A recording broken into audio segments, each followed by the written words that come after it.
আমার উম্মতকে তুমি পেট পুরে ইফতার করাও। পেট পুরে যদি তুমি ইফতার করাও, তাকে আনন্দের সাথে তৃপ্তির সাথে যদি তুমি খাওয়াও, তার তৃষ্ণা মিটিয়ে দাও। নবীজি বলতেছে, উম্মত রে তুমি শুনিয়া নাও, আমি নবী কিয়ামতের ময়দানে তোমাকে ডেকে নিয়ে হাউজে কাউসারের পানি পান করাইয়া তোমার কলিজার তৃষ্ণা নিভাইয়া দিব। জান্নাতে যাওয়ার আগ পর্যন্ত তোমার পানির কথা মনে থাকবে না। চিৎকার মেরে জোরে বলেন আল্লাহু আকবার। বয়ান আল্লাহর বান্দা, যুবক বনি ইসরাইলের আল্লাহর বান্দা সারাদিন রাত 24 ঘন্টা আল্লাহর ইবাদত করে। তো চিন্তায় কিছু এলাকার বখাটে মানুষ চিন্তা করলো, তে তো বুজুর্গ হয়েছে, তাহলে বুজুর্গ দেখার দরকার। কত বড় বুজুর্গ! এই বুজুর্গি দেখার জন্য তার একটা পতিতা নারীর কাছে গেল। একটা পতিতা নারী যে টাকার বিনিময়ে দেহ ব্যবসা করে, এই নারীর কাছে যা বললো, মহিলা তোমাকে এত টাকা দিব। ওই যে খানকার ভিতরে একটা যুবক নিরবিচ্ছিন্ন ভাবে একেবারে নিরিবিলি দরবেশ আল্লাহর ইবাদতে কাটায়, তুমি যে কোনো মূল্যে তার সাথে জেনা করবা। তুমি যদি তার সাথে জেনা করতে পারো, তোমাকে এত টাকা দিব। তো পতিতা নারী, বেহায়া নারী, তার তো টাকার দরকার। বহুদিন ধরে সে সুযোগ খুঁজতেছে এই পুরুষের সাথে কি করে জানা করা যায়। যুবক আল্লাহর ওলি 24 ঘন্টা আল্লাহর ইবাদতে কাটায়। একদিন রাত্রিবেলা মেঘ হলো, গুড়ি গুড়ি বৃষ্টি নামে। চিন্তা করলো আজকে সুযোগ। মহিলা দৌড়াইয়া ওই তার খানকার দরজার সামনে যে টোকা দিছে, কে বলে, আমি একজন বিপদগ্রস্ত নারী, দরজা খুলেন, পথ হারিয়ে ফেলছি, আমি মুসিবতে পড়ছি, যদি দরজা না খোলেন তাহলে শিয়াল কুকুরের খোরাক হয়ে যাব আমি।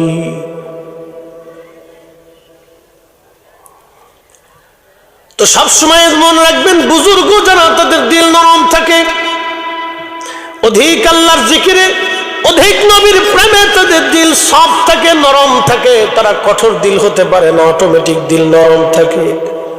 আহা, আল্লাহর যুবক বান্দা দরজা খুলে দিলেন, দেখলো ঠিকই এক বেগানা নারী আসছে। তিনি তার খানকার ভিতরে আলাদা পর্দা করে রুম করে দিয়ে বলেন, আপনি ভিতরে থাকেন, সকাল হলে আপনি চলে যাবেন।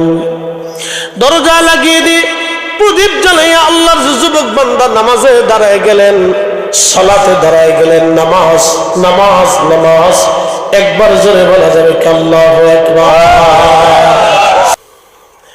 এই যুবক নামাজে দাঁড়িয়ে গেল, নামাজ সালাত। ইন্নাস সালাতা তানহা আনিল ফাহশাই ওয়াল মুনকার। যদি খারাপ কাজ থেকে নামাজ আপনাকে ফিরায়, তাহলে বুঝবেন নামাজ কবুল হয়েছে। আর যদি নামাজ পড়ার পরও সুদ খান, তাহলে বুঝবেন নামাজ নাই। কি কথা কন না কেন? যদি নামাজ পড়ার পরও যদি মন চাই খারাপ কাজ করি, তাহলে বুঝবেন নামাজ হয় নাই, নামাজ হয় নাই, নামাজ হয় নাই, নামাজ হয় নাই। নামাজ আপনাকে খারাপ কাজ থেকে ফিরাবে, সালাত আপনাকে খারাপ কাজ থেকে ফিরাবে। পৃথিবীর সব ওলিরা নামাজে থাকতেন, কোন ওলি নামাজ ছাড়া ছিল না। কেউ যদি বলে নামাজ লাগে না, তাহলে বুঝতে হবে সে চরম মিথ্যাবাদী, সে ধোঁকা দিতেছে আমাদেরকে। কথা বলেন ঠিক কিনা? চরম মিথ্যাবাদী, সে আমাদেরকে ধোঁকা দিচ্ছে। হুজুর গাউসে পাক মহিউদ্দিন আব্দুল কাদের জিলানী, আল গিলানী, হাসানী, হুসাইনি 40টা বছর ধরে একাধারে আশার ওযু দিয়ে ফজর পড়েছেন। তিনি শেখ আব্দুল হক মুহাদ্দিস দেহলভী আখবারুল আখয়ারের মধ্যে লিখেছেন, হযরত ইমাম আযম আবু হানিফা 40 বছর এশার ওযু দিয়ে ফজরের নামাজ পড়েছেন। ইমাম ইবনে কাসির আল বাদায়ের মধ্যে লিখেছেন। এ মুসলমান, খুব মনোযোগ দিবেন। এই যুবক নামাজের মধ্যে দাঁড়িয়ে গেল, কিন্তু মহিলার উদ্দেশ্য তো খারাপ। এই মহিলা সেজে গুজে অঙ্গভঙ্গি দিয়ে এই যুবকের সামনে দাঁড়িয়ে গেল। সে বারবার অঙ্গভঙ্গি দিয়ে তাকে জেনার দিকে উদ্বুদ্ধ করে। যুবক তো টকবগে রক্ত গরম শরীর, তার জেনার জন্য মন লিপ্সা এসে গেল। নামাজের ভিতরেই এই জেনার দিকে মন চলে যায়। সে খুব পেরেশানির মধ্যে পড়ে গেল, এখন কি করবে? একদিকে নামাজ, অন্যদিকে জেনা। যুবকের মন বারে বারে জেনার লিপ্সা চলে যাচ্ছে। পেরেশানির মধ্যে পড়ে গেলে যুবক করবে কি এখন? কারণ এই সময় যে কোনো যুবককে নিজেকে কন্ট্রোল করা বড় কঠিন। আল্লাহর নবী বলেন, আমার উম্মত এই কঠিন সময় যদি কোনো যুবক নিজেকে কন্ট্রোল করতে পারে, রাসূল বললেন শুনে যাও, কিয়ামতের ময়দানে আল্লাহর আরশে আজিমের ছায়া ছাড়া কোনো ছায়া হবে না। সেই দিন এই যুবককে আমার আল্লাহ আরশে মুআল্লার নিচে ছায়া দিয়ে জায়গা করে আল্লাহ মেহমান বানায়া রাখবে। চিৎকার মেরে বলেন আল্লাহু আকবার। এই কঠিন কবর যে চলে যাব আমি আর আপনি, তিনটি প্রশ্নের জবাব দেওয়ার জন্য প্রস্তুতি আছি কিনা, আমাদের জীবনে প্রস্তুতি আমরা গ্রহণ করেছি কিনা, খুব মনোযোগ দিয়ে শুনে যান। এই যুবক আল্লাহর বান্দা বারে বারে জানার দিকে লিপ্সা মন চলে যায়। ঠিক তখন সে তার নফসকে ধমক দিয়ে বললেন, নফস রে, তুই আমাকে জানার দিকে নিয়ে যাচ্ছিস। এ নফস, আমাকে ধ্বংস করার জন্য তুই নিয়ে যাচ্ছিস। জাহান্নামের আগুন তো বড় কঠিন, জাহান্নামের আগুন তো বড় কঠিন, জাহান্নামের আগুন বড় ভয়াবহ আগুন। বাংলাদেশের গরম আর সৌদির গরম একরকম না। বলে দিয়ে যায়, বাংলাদেশের গরমে ঘাম এসে যায়, সৌদির গরমে ঘাম আসলে ঘাম শুকায় যায়। বাংলাদেশের গরমে আপনার শরীর থেকে ঘাম বের হয়ে আসে, সৌদির গরমে উত্তপ্ত লু হাওয়াগুলি নাকের মধ্য দিয়ে ঢুইকা একেবারে কলিজা পর্যন্ত শুকায় দেয়। আমি এই বছর আরাফা থেকে মুজদালিফা হেঁটে হজ করেছি। আরাফা থেকে হাঁটা শুরু করেছি, মুজদালিফা হয়ে মেনা হয়ে জমারাতে এসেছি। শয়তানরে পাথর মেরে হেরেমে আসছি, তাওয়াফ করছি, সাই করছি। একেবারে এক হাঁটা দিয়ে তাওয়াফ সাই করে হালাল হয়ে তারপরে আমি হোটেলে ঢুকেছি। চিন্তা করলাম সুযোগ আবার নাও আসতে পারে, যৌবনকালে হজ করে এই জন্য ভালো। একবারে হেঁটে হজ করার মজা আদায় করেছি, একটা পর একটা পানি খেয়েছি। তারপরে হোটেলে এসে পেশাবে যখন ঢুকলাম তখন দেখি পেশাব তখনও হলুদ। তাহলে এই যে ঘন্টার পর ঘন্টা পানি একটার পর একটা খাইছি, পানি সব ঘামের সাথে বের হয়ে চলে গেছে। তো আল্লাহরে বান্দা এই ভয়াবহ আগুনের কথা চিন্তা করে নফসকে ধমক দে, বলে নফস, তুই আমাকে জান্নাত দিকে নিয়ে যাচ্ছিস, জাহান্নামের আগুনে পোড়াবি। জাহান্নামের আগুনে পোড়ার আগে দুনিয়ার আগুনে পুড়ে দেখ কেমন মজা। বাতি জ্বালানো ছিল, তার একটা আঙ্গুল বাতির মধ্যে ঢুকাই দিল, আগুনের ভিতরে একটা আঙ্গুল আগুন দিয়ে পুড়িয়ে ফেললো, যাতে জানার লিপ্সা অন্তরে না আসে। আগুন দিয়ে পোড়াইয়া আবার নামাজে দাঁড়ায় গেল। ওই মহিলা আবার এসে অঙ্গভঙ্গি দিল, আবার মন জানার দিকে ছুটে যায়। আবার আর একটা আঙ্গুল পুরাইলো, আবার নামাজে দাঁড়াইলো। আবার ওই মহিলা আবার জেনার জন্য অঙ্গভঙ্গি দেয়, আবার একটা আঙ্গুল পোড়াই দিল। এইভাবে একটা না দুইটা না, হাতের 10টা আঙ্গুল পোড়াইলো। 10 বার নারী চেষ্টা করলো জেনা করার জন্য, কিন্তু 10টা বারই যুবক আঙ্গুলে হাত পোড়াই দিয়া নিজেকে কন্ট্রোল করলো, নিয়ন্ত্রণ করলো। একবার জোরে বলা যাবে আল্লাহু আকবার। আমরা সেই মুসলিম। ঠিক তখনই ওই নারী মারা গেল, স্টার্ট করে মহিলা মরে গেল। মহিলা তো মরলো, বললো আবার নতুন বিপদ। ওই যে বখাটে মানুষগুলি ওই পতিতা নারীরে পাঠাইছিল, ওরা সকালবেলা দৌড়ে এসে দেখলো এই পতিতা নারী মরে আছে। পুলিশ খবর দিয়ে বলল, রাজার সৈন্যদেরকে ডেকে এনে বলল, দেখো এই খানকার ভিতরে যুবক এই নারীকে ধর্ষণ করে হত্যা করেছে। পুলিশ তাকে ধরে নিয়ে গেল রাজার দরবারে। রাজ দরবারে বিচার বসে গেল। রাজা বলল, যুবক বলো তুমি কি হত্যা করেছো? যুবক বলে, না রাজা, আমি তাকে হত্যা করি নাই, সে আশ্রয়ের জন্য আমার কাছে গিয়েছিল। রাজা ডাক দিয়ে বলল, যুবক আমি জানি তুমি বুজুর্গ, তোমার দ্বারা এই ঘটনা হতে পারে না, আমি বিশ্বাস করি, কিন্তু শোনো, আদালত তো প্রমাণ চায়, সাক্ষী চায়। তুমি যে তাকে হত্যা করো নাই, তোমার কি কোনো প্রমাণ আসেনি? তোমার খানকার ভিতরে হত্যা সংগঠিত হয়েছে, তুমি তাকে মারো নাই, কি করে বিশ্বাস করবো আমরা? বলো প্রমাণ কি আসেনি? কোনো ডকুমেন্টস কি তোমার কাছে আসেনি? যুবক ডাক দিয়ে বলল, রাজা কোনো প্রমাণ আমার কাছে নাই। রাজা বলল, দেখো যুবক, আল্লাহর আবেদ, কিন্তু প্রমাণ ছাড়া তো আমি বিচার ফয়সালা করব, অবশ্যই তুমি দোষী, তোমার মৃত্যুদণ্ড হবে। যুবক ডাক দিয়ে বলল, রাজারে মৃত্যুদণ্ড দিয়ে দাও, আমার চিন্তা নাই, কিন্তু আমি 2 রাকাত নামাজ পড়ার সুযোগ কি আমার হবেনি? বলে, হ্যাঁ তা পড়তে পারো, আমি আমার মালিকের সাথে কথা বলবো, 2 রাকাত নামাজ পড়ে আমি আমার আল্লাহর সাথে 2টা কথা বলতে চাই। একবার জোরে বলা যাবে কি আল্লাহু আকবার? আমি নামাজ পড়ি, আমার মালিকের সাথে 2টা কথা বলতে চাই। রাজা বলল, হ্যাঁ বলো। যুবক ওযু করে 2 রাকাত নামাজ পড়ল, খুব ধীর স্থিরতার সাথে নামাজ পড়িয়া রব্বে কারীমের দরবারে 2 হাত বাড়াই দিল। ইমাম আবুল ফরাজ ইবনুল জৌজি লেখেন, 2 হাত বাড়াইয়া যুবক কেঁদে দিয়ে বলে, ইয়া রব,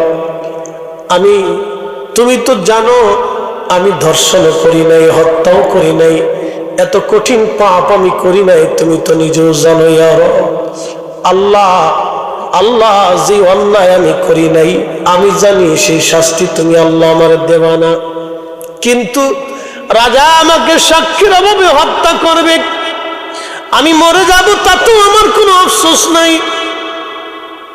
আমি মরে যাব তাতেও আমার কোনো আফসোস নাই, কারণ আজ হলেও মারা যাব, কালকে হলেও মারা যাব, মৃত্যু আজ অথবা কাল আমার হবে। ইয়া রাব্বি, আল্লাহ আল্লাহ, আমি তোমার কাছে সাহায্য চাই, জন্য এই অবস্থায় যদি মানুষ আমাকে মেরে ফেলে দেয়, সারা জীবন মানুষ আমাকে আলেম এবং আবেদের কলঙ্ক মনে করবে। মানুষ বলবে আবেদরা জেনা করে, আবেদরা মানুষ হত্যা করে, আলেমরা জেনা করে, আলেমরা মানুষ হত্যা করে। আল্লাহ, দুনিয়াতে কোনো আলেম কোনো আবেদের কলঙ্ক হতে চাই না মালিক, দুনিয়াতে কোনো আবেদ কোনো অলির কলঙ্ক হতে আমি চাই না। আল্লাহ, তুমি আমার ইজ্জত রক্ষা করো, আলেম আবেদদের ইজ্জত বাঁচাও।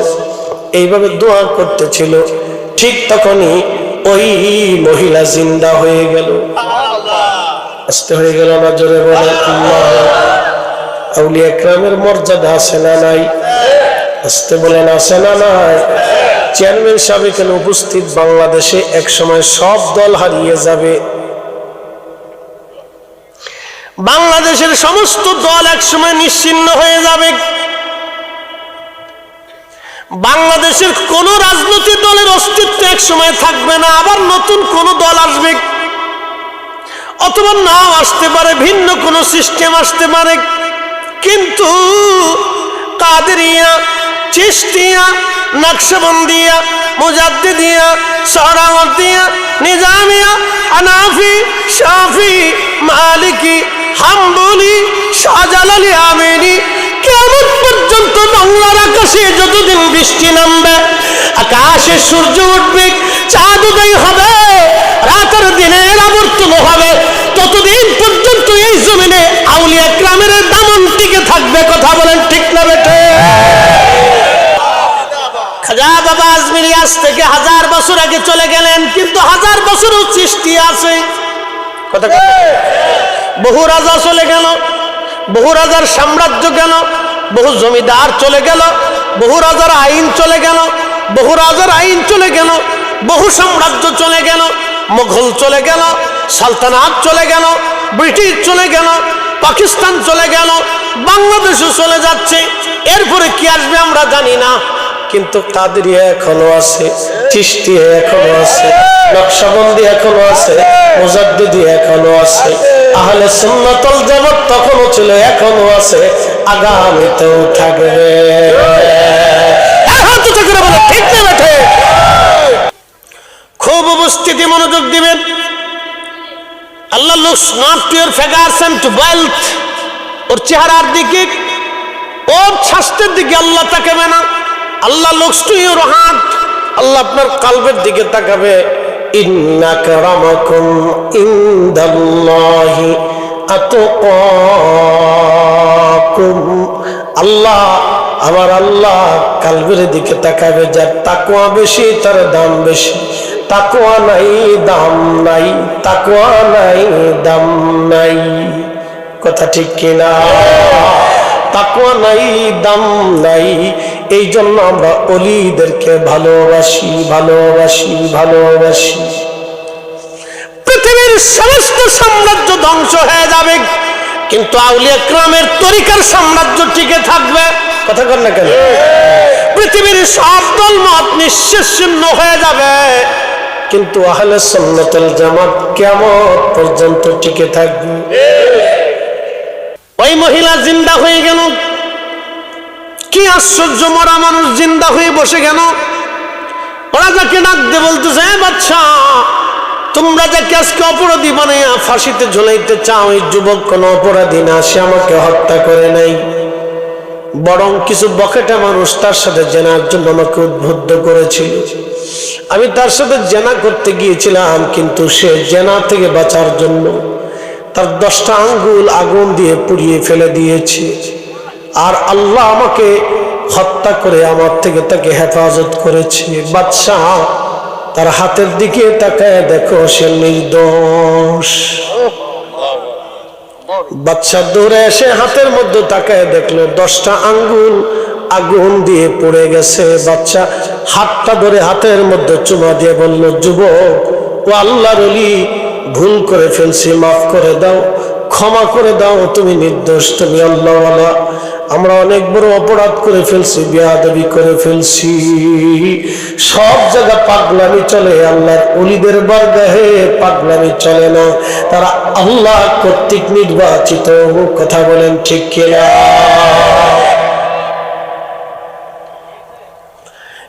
বলাকুটবাসী, ওই যে 3 বন্ধুর কথা বলছিলাম, 3 বন্ধু পাহাড়ের ভিতরে ডাক দিয়ে বলতেছে, বন্ধুরা কেঁদে কি ফায়দা হবে, এমনি কেঁদে কোনো লাভ নাই, কাদার জায়গা কাঁদো, যেই জায়গা কাঁদলে কাজ হবে সেই জায়গা কাঁদো। বলে কোন জায়গা কাঁদবো? বলে জীবনে কে কোন আমল করছো, ওই আমলগুলি নিয়ে তোমরা মনিবের দরবারে হাত বাড়াও, মনিবের দরবারে হাত বাড়াও। তাহলে আমার রব আল্লাহ আল্লাহ আজকে দয়া করে তোমাদের এই পাথর বিপদ সরাইয়া দিতে পারে, কারণ আল্লাহ ছাড়া পাথর আর সরাবে না কেউ। 3 বন্ধুর একজনে হাত বাড়ায় কেঁদে কেঁদে বলে, ইয়া রাব্বি, তুমি জানো আমার জীবনে কোনো নেক আমল নাই আল্লাহ, আমি সারা জীবনে একটা ভালো কাজ করেছিলাম আল্লাহ। আমার বাড়ি একটা দিন মজুর ছিল, সারাদিন কাজের বিনিময়ে আমি তারে 1 সা গম দিতাম, 3.5 সের বরাবর 1 সা গম আমি তারে দিতাম। রব্বুল আলামিন এই গমগুলি নিয়ে এসে কোন রকম তার বাচ্চা কাচ্চা নিয়ে সংসার চালাইতো। রব্বুল আলামিন, ও মালিক আল্লাহ, একদিন কাজ করে আমার দিন মজুর চলে গেল কর্মচারী, কিন্তু বিনিময় নিল না। আল্লাহ বহুদিন সে আর আমার মাঝে ফিরে আসে নাই। রব্বুল আলামিন বহুদিন পরে সে আমার মাঝে ফিরে এসে বলল, মালিক রে, 1 সা গম আমি পাইতাম একদিনের কাজের বিনিময়, আমি দিনহীন দরিদ্র মানুষ, দয়া করে আমার 1 সা গম ফেরত দিয়ে দেন, গরিব মানুষ, আমার বাচ্চা কাচ্চা ক্ষুধার্ত আছে। আমি সেই দিন আমার দিন মজুরকে ডাক দিয়ে বললাম, বেটারে, তোমার ওই গরুর ঘরের মধ্যে যত গরু আছে সব তুমি নিয়ে চলে যাও, এই গরুগুলি তোমারে দিয়ে দিলাম। তখন আমার দিন মজুর ভয় পেয়ে বলল, মালিক রে, গরুর মালিক আমি না, আমি 1 সা গমের মালিক, ঠাট্টা করবেন না, আমি ক্ষুধার্ত, আমার বাচ্চারা না খাওয়া, 1 সা গম দিয়ে দেন, আমি চলে যাই, গরুর মালিক আমি না। আমি সেই দিন ধরে ডাক দিলাম, বেটারে, তুই 1 সা গম না নিয়ে চলে গিয়েছিলি, ওই গমটা আমি জমিনের মধ্যে বপন করেছিলাম, অনেক গম হয়েছিল, ওই গমগুলি কেটে মাড়াই করে আমি বাজারে বিক্রি করে একটা গাভী কিনেছিলাম, সেই গাভী থেকে কিছু বাচ্চা হয়েছে, আরো কিছু গরু হয়েছে। দিন মজুর রে, ওই গরুগুলি গোয়াল করে যা আছে সব তোর, ওই গরুর মালিক আমি না, গরুর মালিক তুই। বেটারে, গরুগুলি নিয়ে চলে যা, চলে যা, আমার দিনামুক্ত কর, আমাকে দিনামুক্ত করে দে।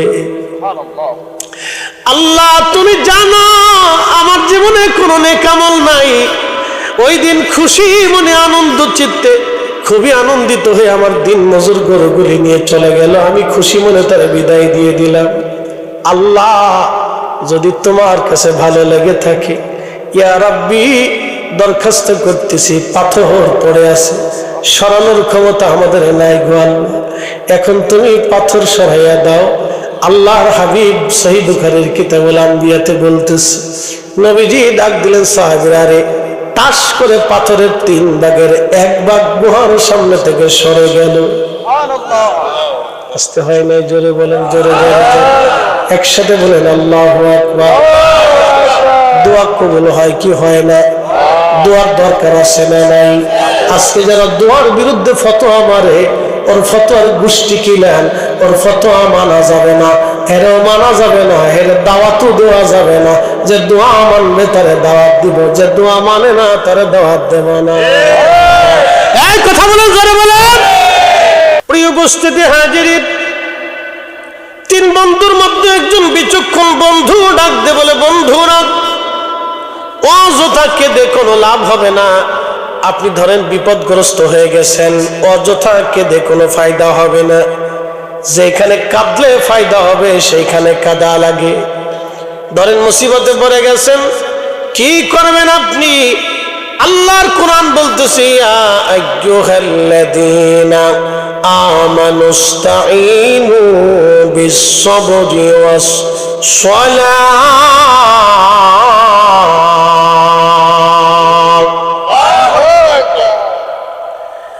আল্লাহ ডাক দিলে, হে ইমানদার, যদি কখনো তুমি মুসিবতের মধ্যে পড়ে যাও, বিপদের মধ্যে পড়ে যাও, পেরেশানি নিও না, তুমি সালাতের মধ্যে দাঁড়ায় যাও, নামাজের মাধ্যমে এবং সবরের মাধ্যমে তুমি সাহায্য নাও। নামাজে দাঁড়ায় যাবেন, 2 রাকাত নামাজ পড়ার পরে রবের দরবারে হাত বাড়ায়া চোখের পানি ছেড়ে দিয়ে আপনি কান্না করে দিবেন। দেখবেন আমার মালিক আপনার সাহায্যের জন্য কোথাও না কোথাও ব্যবস্থা করে রাখবে। আমার সারা জীবনের পরীক্ষার আমল এইগুলি। আমি কখনো কখনো কোনো সময় কঠিন মুসিবতের মধ্যে পড়ে গেলে সালাত আদায় করে রবের দরবারে হাত বাড়াই। পৃথিবীর বড় বড় বুজুর্গরা হাত বাড়াইতেন, পৃথিবীর বড় বড় ওলিরা হাত বাড়াইতেন। আল্লামা ইমাম আবুল ফারাজ ইবনুল জৌজি রাহিমাহুল্লাহ একটা ঘটনা লেখেন, উয়ুনুল হিকায়াতে 900 বছর আগের কিতাব। বাবাজি খুব মনোযোগ দেন। পূর্ব জমানার বনি ইসরায়েলের একজন আল্লাহর ওলি ছিল, যুবক, 24 ঘন্টা আল্লাহর ইবাদতে কাটাইতো, 24 ঘন্টা নামাজ পড়তো, 24 ঘন্টা জিকির করতো যুবক। তো এলাকার কিছু বখাটে মানুষ আছে, দেখবেন কোন মানুষ যদি ভালো পথে চলতে চায় তাহলে তারা কেমনে কষ্ট দিবে তারা চিন্তা করে। কি কথা করলে কেন আসে? এরা পৃথিবীর সবচেয়ে নিকৃষ্ট মানুষ, তারা মানুষ হতে পারে নাই। আল্লাহর বান্দা বান্দাকে দয়া করলো, আল্লাহ দয়া করলেন। কিয়ামতের ময়দানে এক বান্দার নেকি নাই, একটা মাত্র নেকি সে জীবনে করছে, আর আরেকজন বান্দার একটা মাত্র নেকি তার লাগবে। একটা নেকি হলে সে জান্নাতে যেতে পারবে। বন্ধু মনোযোগ দেন। 2 জনে কাঁদতে কাঁদতে জাহান্নামের দিকে রওনা করে। একজন আরেকজনের বলে, ভাই রে, তোমার কি কারণে জাহান্নাম? বলে, আমি সারা জীবনে একটাই নেকি করেছি, আমার আর কোনো নেকি নাই। হায় আফসোস, আজ হলো কি জাহান্নামে চলে যেতে হচ্ছে। বলে, তোমার কি অবস্থা বলো? বলে, ভাই রে, আমার একটা মাত্র নেকির দরকার, একটা নেকি হইলে আল্লাহ আমারে মাফ করবে, জান্নাতে দিবে। কি আফসোস, একটা নেকির জন্য আজ আমি জাহান্নামে চলে যাচ্ছি। যার একটা নেকি তার দয়া লাগবে, আমি তোর এক নেকি দিয়ে জান্নাতে যাওয়ার সুযোগ নেই, তো তুমি একটা নেকি দিলে যদি জান্নাতে যাইতে পারো, তা ভাইরে তোর এক নেকি দিলাম, তুই নিয়ে যা। একসাথে বলবেন আল্লাহু আকবার। দয়া লাগবে, একসাথে বলেন কি লাগবে? দয়া। দয়ার বিনিময়ে দয়া, যারা বলেন দয়ার বিনিময়ে দয়া। যদি মানুষকে দয়া করেন, আল্লাহ আপনাকে দয়া করেন।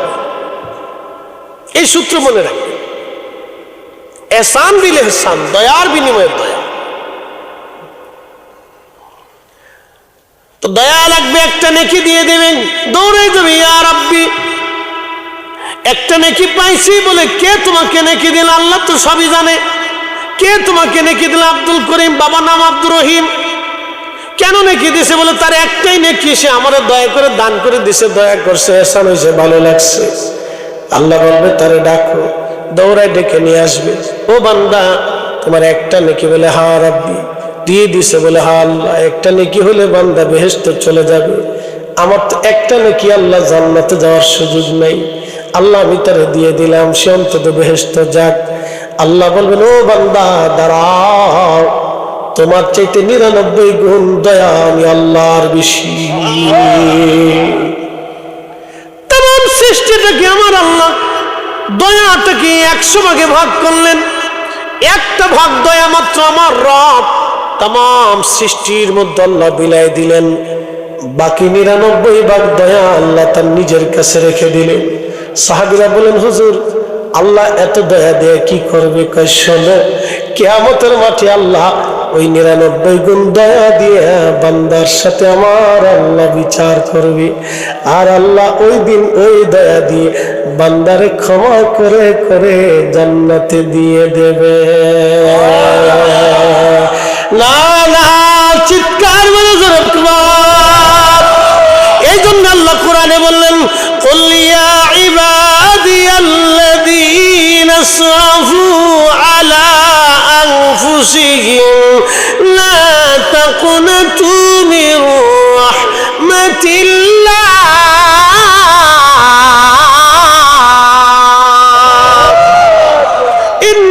ইন্নাল্লাহা ইয়াগফিরু যুনুবা জামিআ।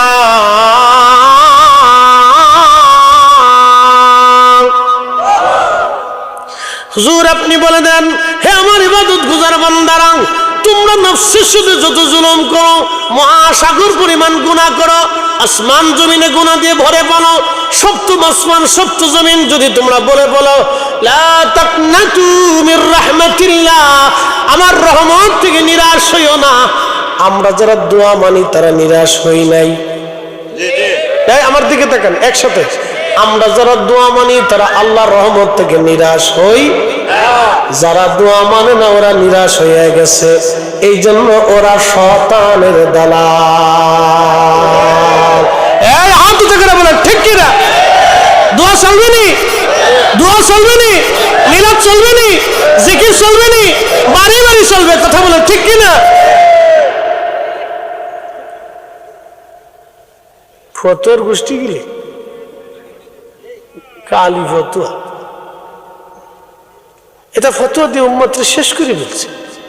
আগে মাহে রমজান আসলে বাড়ি বাড়ি ইফতার হইতো, দোয়া হতো, মিলাদ হতো, কথা ঠিক আছে না ভাই?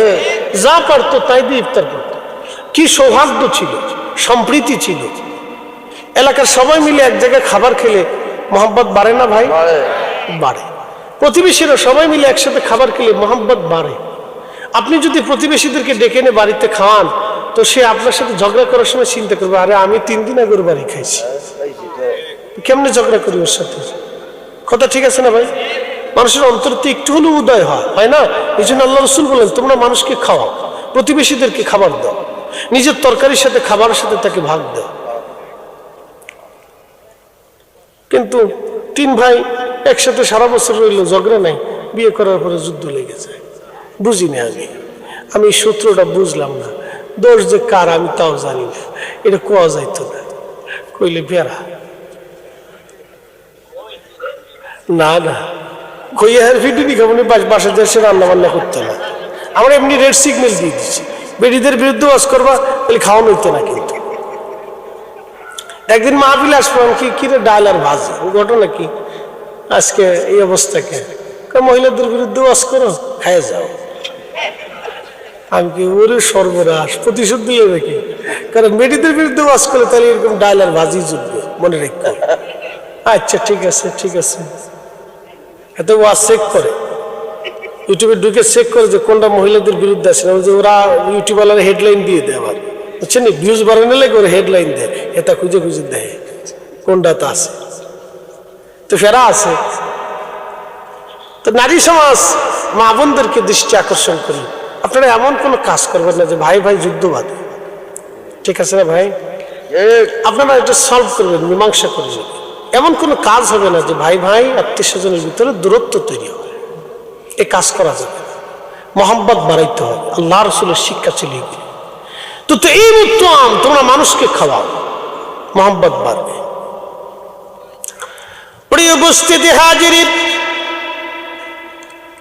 খাওয়ানোর মাধ্যমে মোহাম্মত বাড়ে। যত বেশি খাওয়াবেন তত বেশি মোহাম্মত বাড়বে, সম্পর্ক তত গাঢ় হতে থাকবে, মোহাম্মত বাড়বে।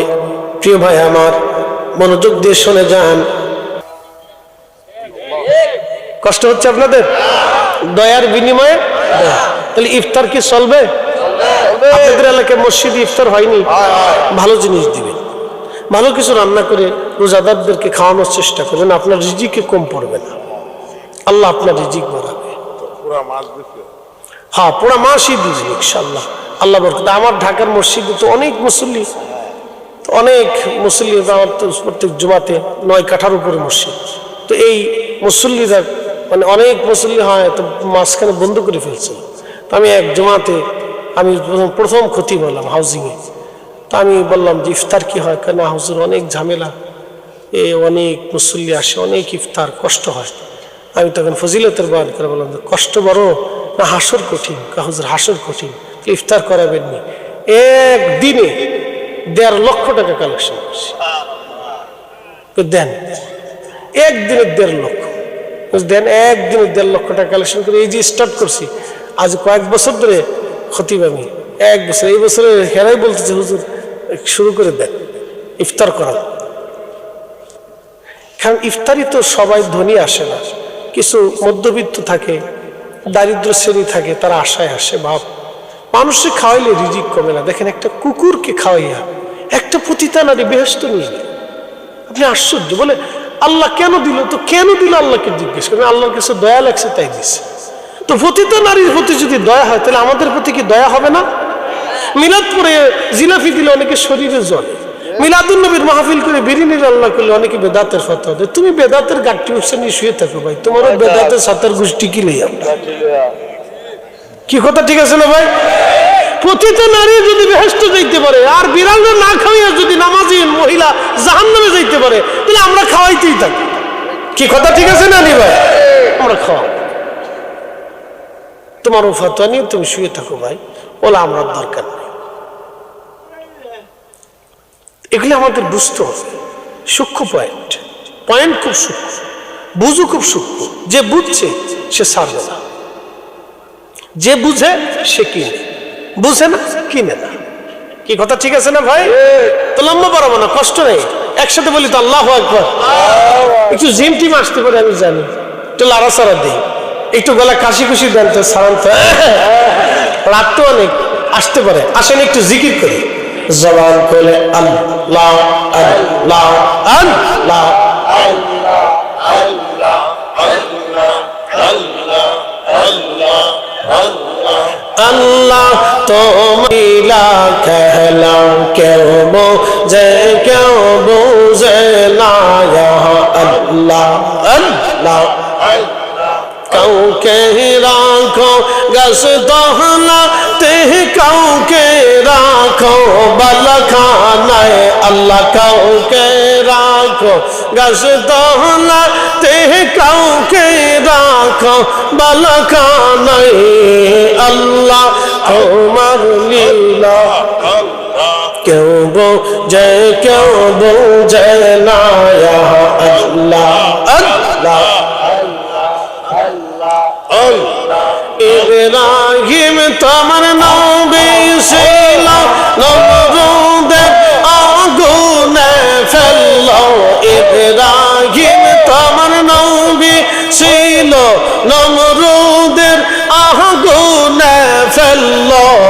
আগুন হইল ফুলবাগি সাপসম কানে পুরল না, আল্লাহ আগুন হইল ফুলবাগি সাপসম কানে পুরল না, আল্লাহ তোমার লীলা कहलो কেউ বোঝে কেউ বোঝে না, আল্লাহ আল্লাহ।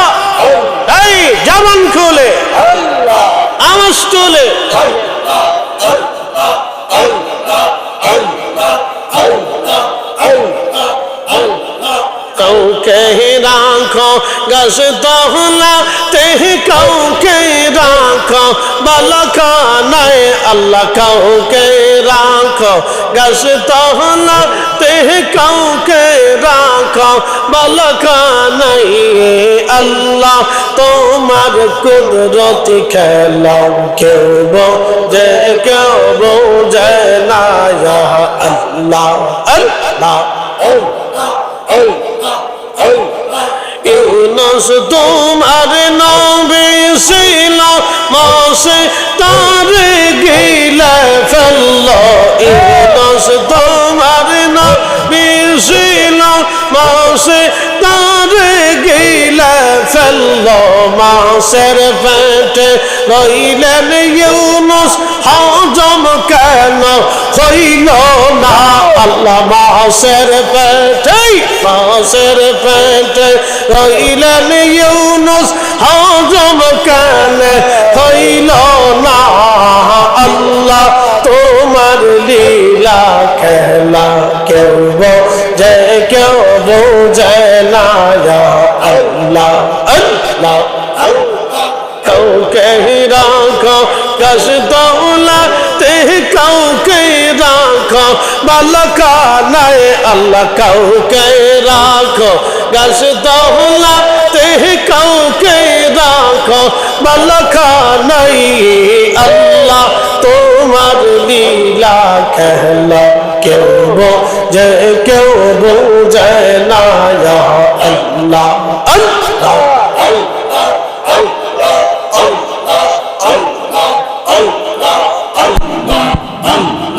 মূসা তোমার নবী ছিল তোর পাহাড়ে সওয়াল করলো মূসা তোমার নবী ছিল তোর পাহাড়ে সওয়াল করলো পাহাড় বইরা সুরমা হইল মূসা কেঁদে পড়লো না আল্লাহ পাহাড় বইরা সুরমা হইল মূসা কেন পুরলো না আল্লাহ তোমার কুদরতি খেলা কেউ বোঝে কেউ বুঝে না আল্লাহ আল্লাহ আল্লাহ কাউকে রাখো গাছ তহলাতে কাউকে রাখো বালখানায় আল্লাহ কাউকে রাখো গাছ তহলাতে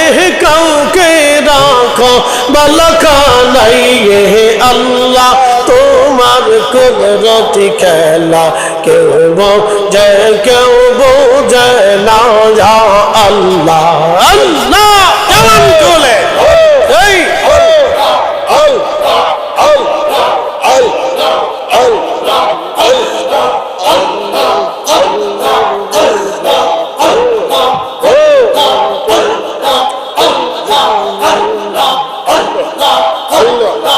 মানুষ বাহানাইছে গো আল্লাহ মানুষ বাহানাইছে গো আল্লাহ প্রেমের কারণে প্রেমের ডোরে বন্দরে মদিনার শোলে আল্লাহ আল্লাহ আল্লাহ হাবিবকে পাঠাইছে গো আল্লাহ হাবিবকে পাঠাইছে গো আল্লাহ প্রেমের কারণে প্রেমের ডোরে বন্দরে মদিনার শোলে আল্লাহ আল্লাহ আল্লাহ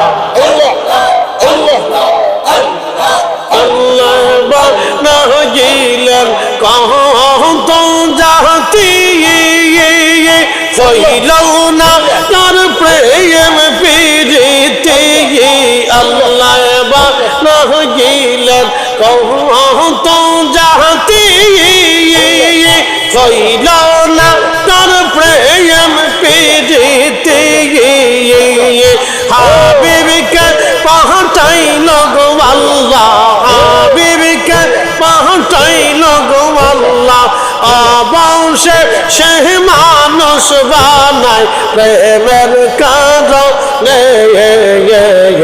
প্রেমের ডোরে বন্দরে মদিনার শোনে আল্লাহ আল্লাহ আল্লাহ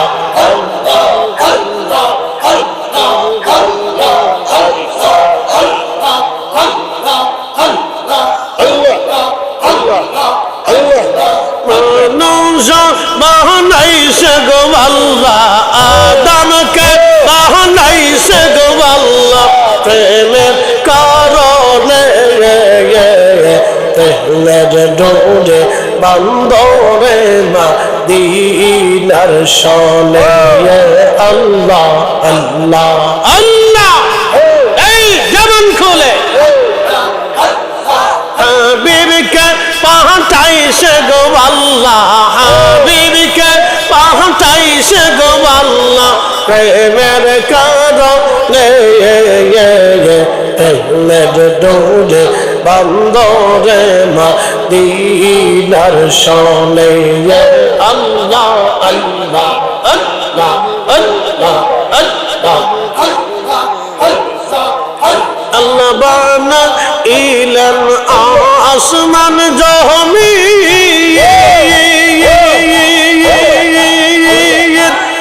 বানাইছেন রাত রোমার দিন আল্লাহ বানাইলেন আসমান জমিন আর বানাইছেন রাত রোমার দিন হাবিবকে পাঠাইছে গো আল্লাহ হাবিবকে পাঠাইছে গো আল্লাহ প্রেমের কারণে প্রেমের ডোরে বন্দরে মদিনার শোনে আল্লাহ আল্লাহ আল্লাহ আল্লাহ বানাইলেন আসমান জমিন আর বানাইলেন রাত রোমার দিন আদমকে পাঠাইছে গো আল্লাহ আদমকে পাঠাইছে গো আল্লাহ প্রেমের কারণে প্রেমের ডোরে বন্দরে মদিনার শোনে আল্লাহ আল্লাহ আল্লাহ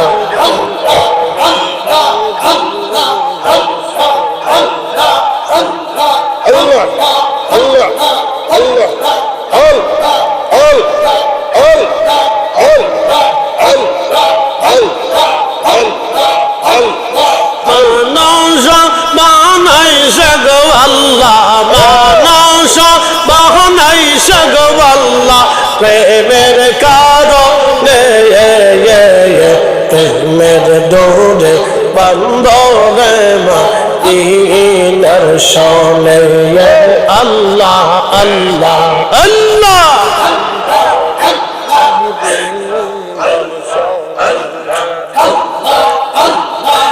আদমকে বানাইল গো আল্লাহ আদমকে বানাইল গো আল্লাহ প্রেমের কারণে প্রেমের ডোরে বন্দরে মদিনার শোনে আল্লাহ আল্লাহ আল্লাহ আল্লাহ আল্লাহ আল্লাহ আল্লাহ আল্লাহ আল্লাহ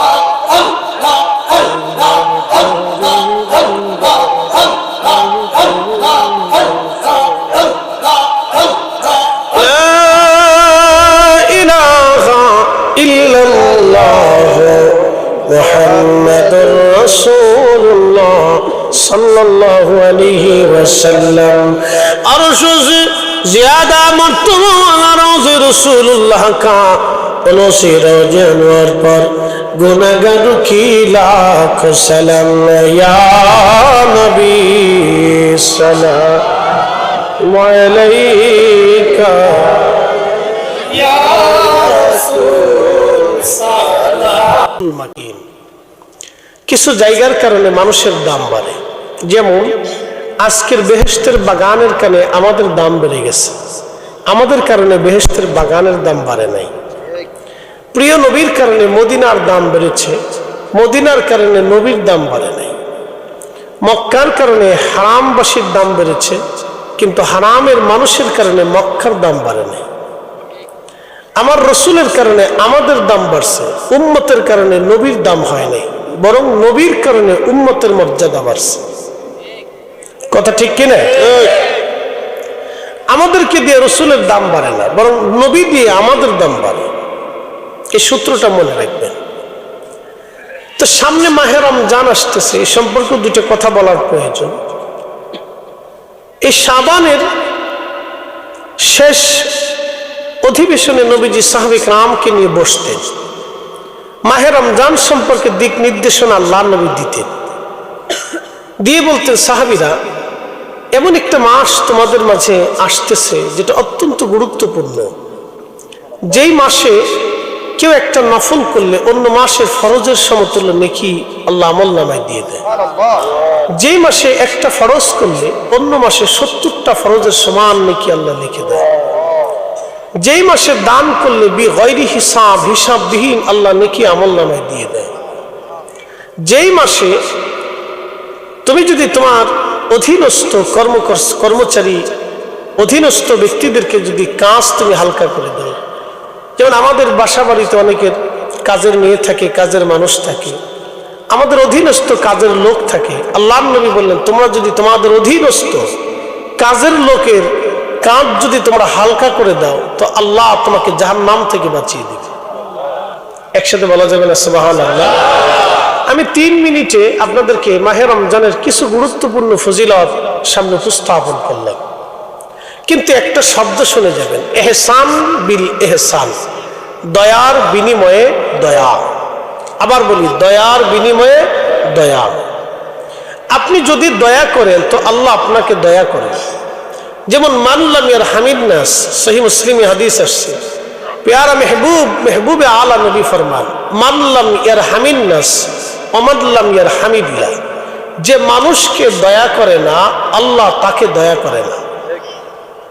আবার শুনে যান, যে মানুষকে দয়া করে না আল্লাহ তাকে দয়া করে না, যে মানুষকে দয়া করে আল্লাহ তাকে দয়া করে। সহিহ বুখারীর কিতাবুল আম্বিয়াতে নবীজি একটা ঘটনা আলোচনা করেছেন। আমি সেই ঘটনার সূত্র দিয়ে আলোচনা স্টার্ট করতেছি। পূর্ব জমানাতে 3 বন্ধু সফরের জন্য বের হলো। তো পাহাড়ি রাস্তা, আপনারা জানেন আরবে তো প্রচুর পরিমাণে পাহাড় আছে। তো পাহাড়ি রাস্তা বেয়ে তারা পথ চলতেছে, তো প্রচন্ড আকাশে মেঘ জমল। তো তাদের চিন্তা হচ্ছে পাহাড়ে ঢল হলে এই ঢলের স্রোত হয় খুব মারাত্মক, কারণ সমস্ত পানিগুলি পাহাড়ের নিচ দিয়ে নালার ভিতর দিয়ে পাহাড়ের যে ক্যানেল থাকে এর ভিতর দিয়ে প্রচন্ড গতিতে প্রবাহিত হতে থাকে। তো ওই স্রোতের ভিতরে পড়লে পশু পাখি মানব যা কিছু পরে স্রোতে ভাসায় নিয়ে চলে যায়। তো কোথায় নিয়ে যাবে কেউ বলতে পারে না। তো 3 বন্ধু খুব পেরেশানির মধ্যে পড়ে গেল যে বিপদ থেকে, আসন্ন মুসিবত থেকে কি করে বাঁচা যায়। তো তারা চিন্তা করলো যে পাহাড়ের একটা গুহার ভিতরে আমরা আশ্রয় নিই, বৃষ্টি চলে গেলে আমরা বের হব। তো তারা গুহার ভিতরে যে আশ্রয় নিল বটে, কিন্তু ঝড় তুফানের কারণে পার্শ্ববর্তী একটা পাহাড় থেকে পাথর ছুটে গড়িয়ে গড়িয়ে তারা যে গুহার মধ্যে চলে গুহার মুখের মধ্যে মুখ আটকাই দিল। বিপদ। আচ্ছা, বিপদ কি বলে আসে? আগামী মুহূর্ত আপনার ভাগ্যে কি আছে আমরা বলতে পারবো? আমার নসিবে কি আছে আপনি জানতে পারবেন? নাই, কোনো সুযোগ নেই। পৃথিবীর যিনি সবচেয়ে বড় দামি প্রেসিডেন্ট 3 জন, একজন আমেরিকা, একজন রাশিয়া, একজন চীন। কারণ এরা পৃথিবীর মোড়ল। এরা যে সময় যে দেশের উপরে চোখ দেয় ওই দেশে হয় ভালো কিছু চিন্তা করে আর নয় খারাপ কিছু চিন্তা করে। তো এদের চোখ থেকে আল্লাহ যেন আমরা হেফাজত করে, সকলে বলে না আমিন। এরা খুব দুর্দর্শ এবং খুব মারাত্মক। এরা পৃথিবীর যে দেশে চোখ দেয় সে দেশে হয় ভালো হতে পারে, খারাপও হতে পারে। এরা সাম্রাজ্যবাদী এক ধরনের চিন্তা চেতনা তাদের। তারা তাদের ব্যবসা, বিজনেস এবং স্বার্থের জন্য পৃথিবীর যে কোনো দেশে তারা গৃহযুদ্ধ বাধাই দিতেও তাদের কোনো চিন্তা নেই। তো খুব মনোযোগ দিয়ে, তো 3 জন প্রেসিডেন্ট, স্বনামধন্য প্রেসিডেন্ট, এবং তারা খুব নির্ভরযোগ্য গোয়েন্দা ডিভিশনের ভিতরে একেবারে নিশ্চিন্ত নিরাপত্তার ভিতরে তারা থাকে। বলেন তো, প্রেসিডেন্ট পুতিনের আগামী 1 মিনিট পরে ভাগ্যে কি আছে সে কি জানে? একসাথে বলেন, জানে? জানার কি কোনো সুযোগ আছে? এই জন্য আল্লাহ কোরআনে বললেন, وما تدري نفس ماذا تكسب غدا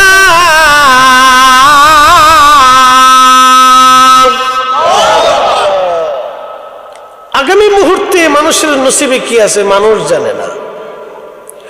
وما تدري نفس بأي أرض تموت, কোথায়, কোন জায়গা, কোন স্থানে, কিভাবে মানুষ মারা যাবে মানুষ জানে না। প্রিয় ভালাকোটবাসী খুব মনোযোগ দিবে। কি কথা ঠিক আছে?